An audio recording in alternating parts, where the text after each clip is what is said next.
C everything is there. Last ಒಂದು ಹುಡುಗಿ ವೇಷ ಆಗ್ತೀನಿ ನಾನು. ಅದಂತೂ ಎಷ್ಟು ಜನ ಆಮೇಲೆ- ಎಷ್ಟು ಕ್ಯೂಟ್ ಅನ್ನಿಸ್ತಿತ್ತು ಅಂದ್ರೆ ಇಡೀ ಸೋಷಿಯಲ್ ಮೀಡಿಯಾದಲ್ಲಿ ಬೇರೆ ಏನೋ ನೋಡ್ತಾನೆ ಇಲ್ಲ ನಾವು. ಅದೇ ಹೇಳೋದು ಎಷ್ಟು ಚೆನ್ನಾಗಿದೆ ಅಂದರೆ ಅದೆಲ್ಲ ಬಂದಾಗ ಏನೋ ಒಂದು ಇಂಪಾರ್ಟೆನ್ಸ್ ಇದೆ. ಆಮೇಲೆ ಕಥೆಯಲ್ಲಿ ಬಂದ್ಬಿಟ್ಟು ಕಥೆ ಹೋಗೋ ಸ್ಟೈಲ್ ಇರ್ಬೋದು. ಆಮೇಲೆ ಕ್ಲೈಮ್ಯಾಕ್ಸ್ ಅಷ್ಟು ಮಟ್ಟಿಗೆ ಹೇಳಿರಲಿಲ್ಲ ನನಗೆ. ಲಾಸ್ಟ್ ಅಣ್ಣ ಹಿಂಗೆ ಅನ್ಕೊಂಡಿದ್ದೀನಿ ಅಂತ ಹೇಳಿದ್ರು. ನನಗೆ ರಮೇಶ್ ರೆಡ್ಡಿ ಅವರು ಏನು ಮಾಡೋದು ಆ ಟೈಮಲ್ಲಿ ನಾನು ಕರೆಕ್ಟಾಗಿ ನನಗೆ ಕ್ಯಾನ್ಸರ್ ಬೇರೆ ಆಯಿತು. ಆ ಟೈಮಲ್ಲಿ ಇದರಲ್ಲಿ ಹೆಂಗಪ್ಪ ಇದು ದೇವರೇ ನಾ ಏನು ಮಾಡಲಿ. ಬಟ್ ಅವರು ಹೇಳಿದಾಗ ಅತ್ತೆ ಬಿಟ್ಟರು ಅವರು ಪೋಸ್ಟ್ಪೋನ್ ಮಾಡ್ಬಿಡೋಣ ನಾನು. ಇಲ್ಲ ಬೇಡ, ಅವಾಗ ನಾವು I think we were suppose to release on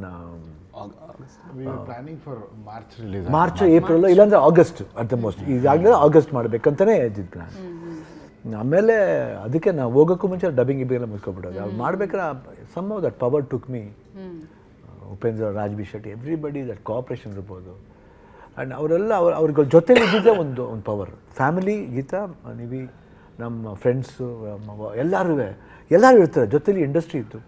apart from that 45ಲಿ ಇಲ್ಲಿ ಬಂದು ಎಲ್ಲ ಯೂನಿಟ್ ಫ್ರಮ್ ರವಿ ವರ್ಮಾ ಎಲ್ಲರೂ ಇದ್ದಾಗ ಏನೋ ಒಂದು positive thing it took me ಮಾಡ್ಬೇಕಾದ್ರೆ.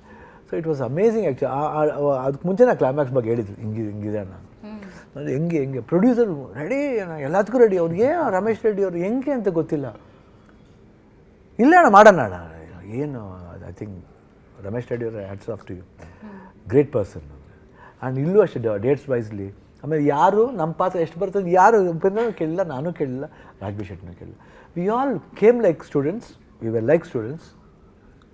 ಆಮೇಲೆ ಅರ್ಜುನ್ ಜನ್ಯ ಇವಾಗ ಬಂದಿರೋ ಡೈರೆಕ್ಟ್ರು, ಅವ್ರ ಮಾತೇನು ಕೇಳಬೇಕಂತ ಯಾರಿಗೂ ಇಲ್ಲ. ಪೊಲೈಟಾಗಿ ಎಲ್ಲರೂ ನೀಟಾಗಿ. It was A wonderful journey of 45 years. Really amazing. Picture release ಆದಮೇಲೆ ಇನ್ನೂ ಜಾಸ್ತಿ ಮಾತಾಡ್ತೀನಿ. ಬೇಡ, ಸ್ವಲ್ಪ ಎಷ್ಟು ಬೇಕು ಅಷ್ಟು ಮಾತಾಡ್ತೀನಿ. ಸ್ವಲ್ಪ ಇಲ್ಲ, ಯಾಕಂದರೆ ಎಲ್ಲೆಲ್ಲೂ ಪಾಯಿಂಟ್ಸ್ ಹೇಳ್ತಾ ಇದ್ದೀನಿ. ಅನ್ನು ಟ್ರೈಲರ್ಲು ಅಷ್ಟೇ ಫಸ್ಟ್ ಡೈಲಾಗ್ಲೇ ಇದೆ ಒಂದು ಜನನ ಮರಣ ಜೊತೆಲಿ ಡ್ಯಾಶ್.